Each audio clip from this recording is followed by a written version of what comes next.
Okay, last but not least here. I feel like I'm a podium person. So I'm going to scoot this over here.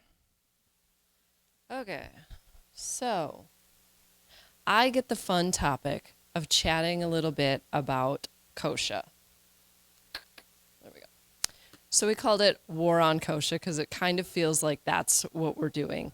However, I was just thinking while I was sitting here, I would say less than 10 years ago, if we were sitting in this same room talking about weeds, we would have been talking about cheatgrass. But today, who has cheatgrass issues? Virtually nobody. I mean, there's a little here, a little there, but really, like, we've seen a shift in weeds.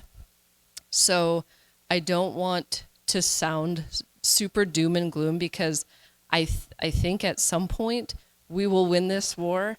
But in the meantime, we have to be diligent and be thinking about different ways to try to control this weed. So why are we struggling with kochia?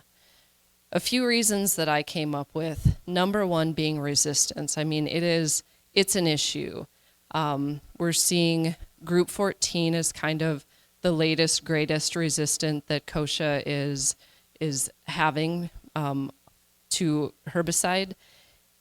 Other ones are glyphosate. I mean, we definitely have glyphosate resistant kochia probably everywhere. ALS resistant has been there for years. I would say we're seeing more, I wouldn't say everywhere, but we're seeing a little bit of resistance to dicamba, which to me is very scary. So I think we just have to manage these herbicides to make sure that we're using them well. So something like dicamba, we don't lose that effectiveness because without dicamba, I think we would be in some serious trouble.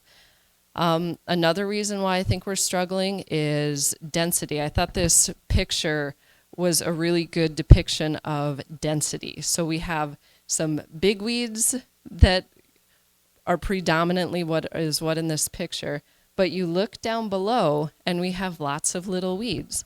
So when you get a kochia plant that goes to seed, drops all that seed on the ground, it's just a mat, and we've all seen it. It's a mat of kochia out there, and we get different sizes, and we're going to miss some. So we have to try to manage the density of this weed. And then weed size. In this picture, I brought my phone up here as a good indication of weed size. That 3 inches. Anything beyond that, we're going to start struggling with really most any herbicide. We want to try to manage those weeds before they're beyond the width of your iPhone. Another reason why I think we're probably struggling in some cases is water volume. You look at this picture up here, 5 gallons of water isn't going to get that. 10 gallons of water might not even get that. So, I mean, I know nobody out here wants to be pouring beyond 10 gallons of water on, but I think in some cases, if this is what I was looking at in the field, John would get to go put 15 gallons of water on. and he doesn't want to do that. But in some circumstances, I think it's probably going to be necessary. And then using proper adjuvants. Depending on what herbicide we're using the proper adjuvant is just very important. So then we roll into what do we do? So I just put down a few thoughts. These aren't all of my thoughts on options, but just kind of some, I would say, newer thoughts. Number one is paraquat. While I don't love having to use this herbicide, and I really don't like suggesting that anybody have to use this herbicide, it's a reality. I think we're going to have to use some paraquat or gramoxone. I think a lot of people know it as. It's a restricted use. It's nasty to use. The interesting thing, I was just watching a video the other day on this, is you are required to use a closed system.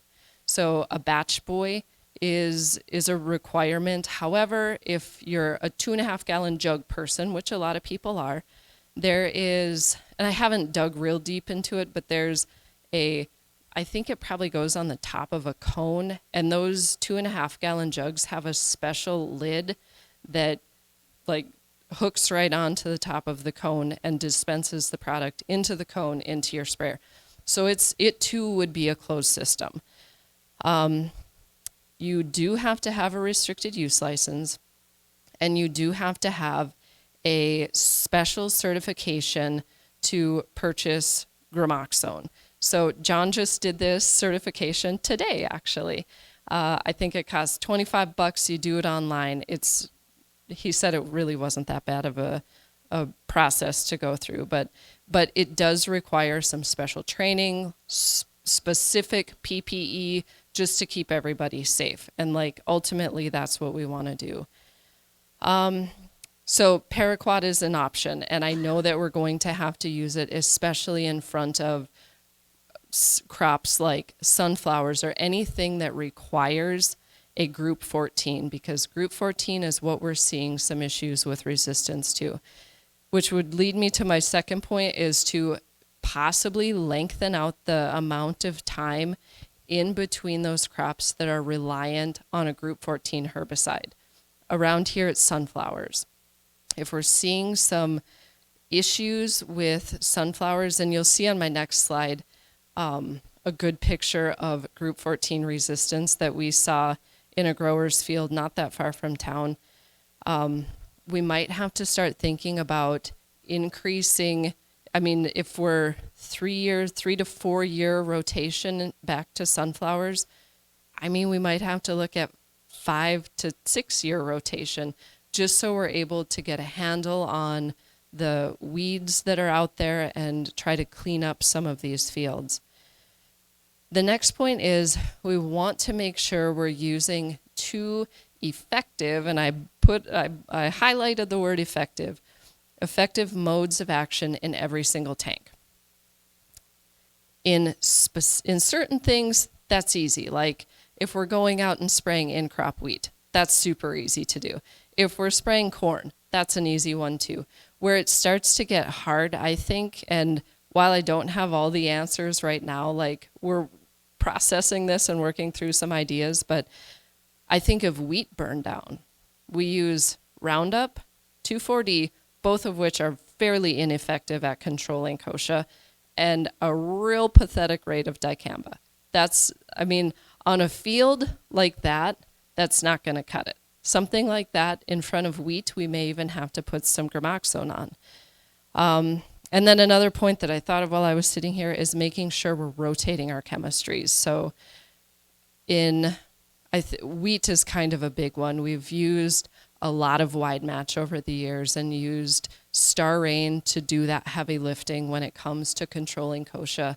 And they're starting to see some issues with that chemistry controlling kochia. So that's kind of one that if we're using it, we may want to put something else in that tank to try to control some kochia too. Okay, so I just put up a few ideas here. I've had a few people ask about, what about a pre on wheat? Well, I don't think there is like a super good option to spraying a pre on wheat. One option is using a product like Zidua. And my note up here, I will stand corrected, and I didn't sit down and adjust my slides before the meeting, but I put that it has to be applied in the fall. However, I got a phone call from our rep today, and because I read like the entire Zidua label the other day, and it's the most confusing thing, but the label kept saying you could see some injury on wheat. So I was chatting with him today, and he said the only reason why they are putting that on the label is they don't have a ton of experience with using Zidua in the spring on wheat. He said they've done some of it and they've had good results. So we just have to know what the soil type is and be careful on rates. But on a field like that last one, if you're planting wheat in there and that's what you're seeing in the spring, putting some Zidua out there might not be a bad idea. However, fall is a really great time to put that herbicide on because it requires a little more moisture than, say, a Spartan does in sunflowers. So having it on in the fall will allow us a little more time to catch that moisture on it. And like I mentioned earlier, I'll kind of zip through these. Corn, that's kind of an easy one. Like we've got lots of good options on corn pre's, corn in crop. The one thing I was thinking of earlier, though, is we're kind of accustomed to sort of cheating that rate of dicamba down a little bit. Like if we're using Diflex, we're using 6, maybe 8 ounces if it's looking pretty dirty out there. I think we probably need to be using a little higher rate than that. And a higher rate will give us some residual. So if we're using, I don't know for sure what the highest label rate of those are. It's probably like 22, 24 ounces, like crazy high rate. But the higher we go, the more residual activity we're going to get out of dicamba. And then sunflowers. I mean, I wish there was like a really great answer for how to control kochia in sunflowers.